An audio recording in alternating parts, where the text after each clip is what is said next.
Hello guys, চলে আসলাম একটা new blog নিয়ে। যেহেতু সামনে মেলা, তোমাদের তো দেখাতেই হবে, বলো গাইস যেহেতু সামনে মেলা, কার কার প্ল্যান আছে ঠাকুরনগর ঠাকুরবাড়ি আসার? তোমরা যদি এখনো কেউ না এসে থাকো ঠাকুরবাড়ি, তাহলে আমার ভিডিওটা স্কিপ না করে ঝটপট চলে আসো। আর এই দুরন্ত বাচ্চাটাকে কোথাও দেখেছো তোমরা? না গাইস, এ আমাদেরই বাচ্চা। রেল লাইনের পাশ থেকে সব দোকানপাট বসে গেছে 1-2 সপ্তাহ আগেই। তো গাইজ আর দেরি নয়, আর মাত্র 2 দিন।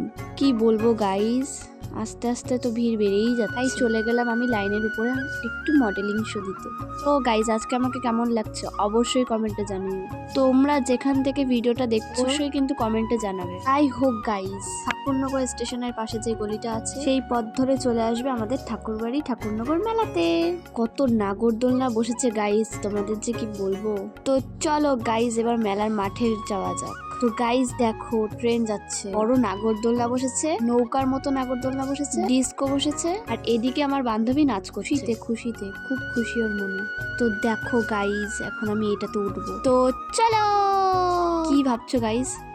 দেখো আমি শুধু দেখাচ্ছি, উঠবো না, যেহেতু মেলা এখনো শুরু হয়নি, তাই সব নাগরদোলনা এখন বন্ধ আছে। গাইজ কবেরকারের ফুচকা এখন বানায় রাখছে, কবে সেই মেলা।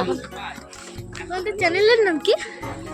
পিয়ালি অধিকারী হালদার, আর ওর হচ্ছে মন ব্লগ, আমাদের ফেসবুক।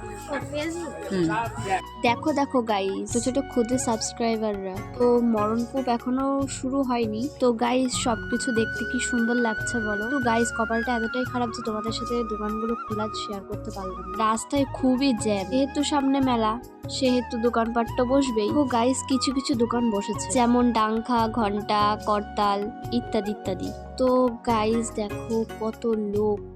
চলো এখন ঠাকুরবাড়ির উদ্দেশ্যে যাওয়া যাক। মেলা এখনো 2 দিন পর, আর এরা এখনই গাইস গজামজা বানিয়ে রাখ। তার মানে তোমরা বুঝতে পারছো তো গাইস কি হতে চলেছে। এখন গজামজা বানিয়ে রাখ, মেলা যখন শুরু হবে তখন ঢেলে দেবে। ও গাইস দেখো ঠাকুরবাড়ি চলেই এসেছি। তো গাইস ঠাকুরবাড়ি এসে হয়ে গেল আমার প্রাণ প্রিয় দাদা ভাইয়ের সাথে। দোকান দিয়েছে দাদা দোকান দিয়েছে। তোমার চ্যানেলের শুরু দিয়ে একটা কথা বলতে চাই। হ্যাঁ, এই যে বাতাসা, ঠাকুর বাড়িতে এসে বাতাসা কিনে নিয়ে গিয়ে ঠাকুরের কাছে গিয়ে প্রসাদে যেটা আছে তোমরা ওটা পুজো দিয়ে সবাইকে হাতে হাতে দিয়ে দাও। বাতাসা না চোরা বন্ধ করো, এগুলো কিন্তু ভালো না। প্রসাদ সেটা যদি পায়ে লাগে সেটা একদম বাজে জিনিস। তার জন্য বলি, আমি বলছি যে এই প্রসাদগুলো তোমরা কিনে নিয়ে যাও, ঠাকুরকে সমর্পণ করো। তারপরে কি করো, যারা বাইরে আছে যাদের প্রসাদ দাও তাদের হাতে হাতে দাও, চোরাচুরি বন্ধ করো, পায়ে ঠিক করো না প্রসাদ, ঠিক আছে? এটাই আমার বলা। একদম ঠিক। তো এই দেখো দাদার সাথে দেখা হয়ে গেল, ঠাকুর তো এই দেখো ভাইয়ের সাথে দেখা হয়ে গেল। তো দেখো আমরা সবাই এসে একটু ব্লগ করতে, তো তোমরা কে কে আসতে দাও, চলে আসতে পারো। আর মাত্র বেশি দিন কিন্তু হয়নি, আর মাত্র 2 দিন বাকি। তারপরে হচ্ছে ঠাকুরনগর বছর বড় একটা মেলা হবে। তো আর বারুল ইসলাম রয়েছে বিশেষ আকর্ষণীয়। তো সবাইকে বলবো তাড়াতাড়ি চলে আসুন। এই পুকুরটার নাম কি তোমার জানা আছে? এই পুকুরটার নাম হলো বন্ধুরা, এটা হচ্ছে কামনা সাগর, ঠিক আছে? ঠাকুরবাড়ির এই যে মন্দির, আর এই যে হচ্ছে কামনা সাগর। তো কামনা সাগরে যারা যারা স্নান করে, ঠিক একটা দিন নির্ধারিত করা আছে, সেই দিনে তোমরা যদি স্নান করো অবশ্যই তোমার কিন্তু পুণ্য লাভ হবে। তো যারা যারা আসতে চাও, পুণ্য লাভ করতে চাও, অবশ্যই ওয়েলকাম কামনা সাগরে। তো কে কে তোমরা দেবাশিস দাকে চেনো অবশ্যই কমেন্টে জানাও। দেখো গাইস বিকেলবেলা কি সুন্দর লাগছে সব দৃশ্য। দেখো গাইস সারা বছর এই দিনটার জন্য আমরা অপেক্ষা করে থাকি, আজ তার দেখা পেলাম। গাইস দেখলে তো ভুট্টার দোকান চলে গেল। কে কে খাবে কমেন্ট করো। তারপর আসলো দল। চলো গাইস পুকুর পাড়ে যাওয়া যাক।